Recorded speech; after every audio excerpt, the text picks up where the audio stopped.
Magandang umaga muli at magandang makita ka. Ilang linggo na ang nakalipas. Pinag-uusapan natin ang tungkol sa pag-aani. Tumingin tayo sa matuwid na pag-aani at inihambing natin iyon sa nakikita natin sa langit. Kaya ngayon ay titingnan natin muli iyon ng kaunti sa ibang liwanag. At makikita mo muli ang ilan sa mga iyon, ngunit itutuon natin ang isang particular na bahagi at pinamagatang inihagis sa pugon ng apoy. Ibinigay sa atin ni Jesus ang talinghaga ng trigo at ang panirang damo. At ito ay tungkol sa pag-aani. At ito ay tungkol sa pag-aani ng trigo. At nalaman natin na sa Mateo, Kabanata 13 kung saan ibinigay niya ang talinghaga at ilang sandali ay ipinaliwanag niya ang higit pa tungkol dito. Kaya't basahin natin ang ilan sa mga talatang iyon na sinabi ni Jesus na hayaan ang parehong lumago. Alam ninyo ang kwento tungkol sa trigo at pagkatapos may nagtanim ng mga damo sa bukid at dumating ang mga katiwala at sinabing may damo sa bukid. Dapat ba naming bunutin ang mga ito? At sinabi ng may-ari ng bukid na huwag. Hayaan na lamang ninyong lumago kapwa ang damo at ang trigo hanggang sa anihan. Sa pag-aani, sasabihin ko sa mga tagapag-ani, ipunin muna ninyo ang mga damo at inyong pagbigkis-bigkisin at saka sunugin. Pagkatapos ipunin naman ninyo ang trigo sa aking kamalig. Ang kaaway na nagtanim ng mga damo ay ang dyablo. Ang pag-aani ay ang katapusan ng mundo. Kaya ngayon, kung tayo ay nasa katapusan ng mundo, naniniwala ako na tayo ay dapat nating makita sa oras na ito, na natutupad na ang pag-aani at pinag-usapan natin iyon. Gaya ng sinabi ko noon, ang mga mang-aani ngayon ay ang mga anghel. Ano ang mga anghel? Sa konteksto ng langit, sila ay madalas na mga kometa dahil sa maulap na buntot sa likod nito. Kaya kapag tumingin tayo sa tanda ng anak ng tao na nabuo mula sa mga kometa, meron tayong dalawang pangunahing mga kometa na madalas nating pinag-uusapan tungkol sa kometa E3 at kometa K2.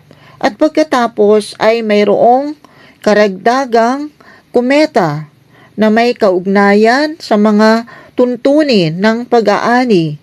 Iyon ay ang kometa S4. Ito lamang ang mga abbreviation ng kanilang buong pang-agham na pangalan. Ngunit tinitingnan lamang natin ang mga inisyal na iyon. Kaya ang nakikita natin dito ay dumadaan ang ibang kometa at dumaan ito sa ilog at pagkatapos ay gumawa ito ng kaunting dip sa ibang konstelasyon doon sa konstelasyon ng Sculptor at lumabas sa pamagitan ng furnace. At sa time frame na ito, kung saan mayroon akong marker doon ay ngayon. Kaya sa ngayon, ang kometa ay pumapasok sa pugon at ito ay nagpapatuloy hanggang sa ika-27 ng Mayo. Kapag ito ay tumawid sa tanda ng anak ng tao at iyon ay ang pinakadulo ng tanda ng anak ng tao. Kaya tinitingnan muli ang teksto ng talinghaga.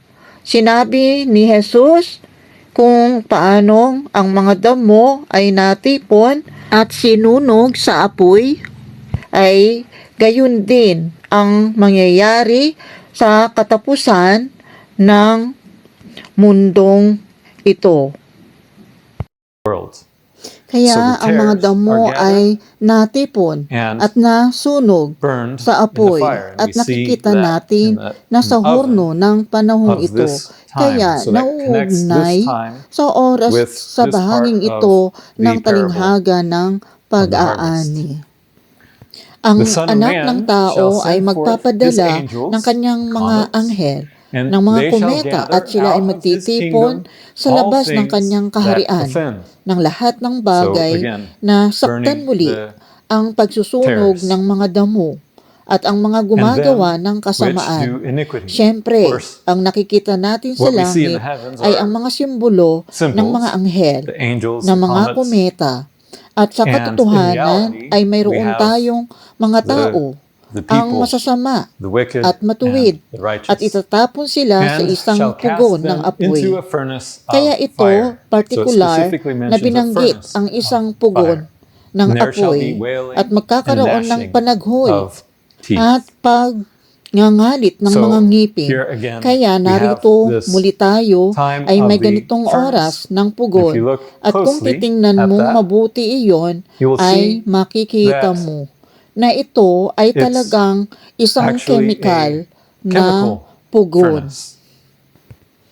Ito ay It nakilala was bilang isang identified as the alchemist's alchemist's furnace, furnace, which na kung is saan isang person tao who, noong unang in ancient panahon ay times, gusto they nilang wanted to lahat turn gawing everything to ginto. And the At alchemist ang was one who would alchemist ay isa experiment na in trying to turn mag-eksperimento different elements sa into gold, pagsisikap na so that gawing they ginto ang iba't ibang elemento produce more upang gold rather makagawa than having to sila mine it. ng mas maraming ginto kaysa So, sa pagmiminan nito. I just Kaya point that out binanggit ko because lamang yun. it relates Dahil ito to ay the present nauugnay time. sa There are some kasulukuyang who panahon. May will ilan na ngayon ay take sasamantalahin advantage ang of technology, teknolohiya as it would be in today's tulad context. ng magiging konteksto So, ngayon. We see that a lot Kaya in nakikita the natin pharmaceutical marami sa industry, for industriya example, ng that has gotten a pharmaceutical big na boost in the nakakakuha last ng few malaking years tulong sa nakalipas na ilang as taon. their Dahil ang kanilang mga products produkto have been ay napromote promoted by ng mga governments all pamahalaan around the world. sa buong mundo na Essentially, mahalagang ginawa nila they're doing the ang same parehong thing bagay as what tulad the ancient ng ginawa ng mga alchemists sinaunang did, alchemist manipulating sa God's pagmamanipula creation sa kalikasan to upang produce makabuo ng tubo na gusto nilang They wanted to get makuha sa gold. ginto. So, Kaya sa this pagkakataong time, ito, however, gayon that we pa are man entering tayo ay in, looking in this pumapasok direction, at tumitingin coming sa from direksyon na that ito side, na nagmumula sa gilid na we're iyon. entering into Tayo ay this pumapasok sa time oras na ito of ng the furnace. furnace.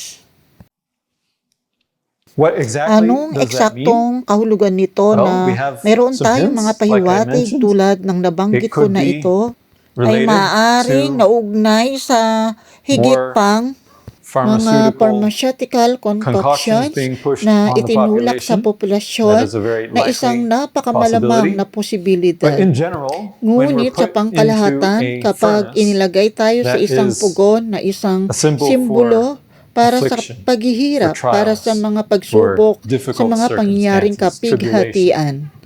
So that's Kaya also iyon din ang isang something that can bagay be expected na for maasahan this para sa time. oras na ito And that at agrees sumasang-ayon din sa also kung ano ang nakikita with what natin we see in sa tanda the Son ng of the anak Son ng of Man tao for sa the same parehong yugto period of time. ng panahon.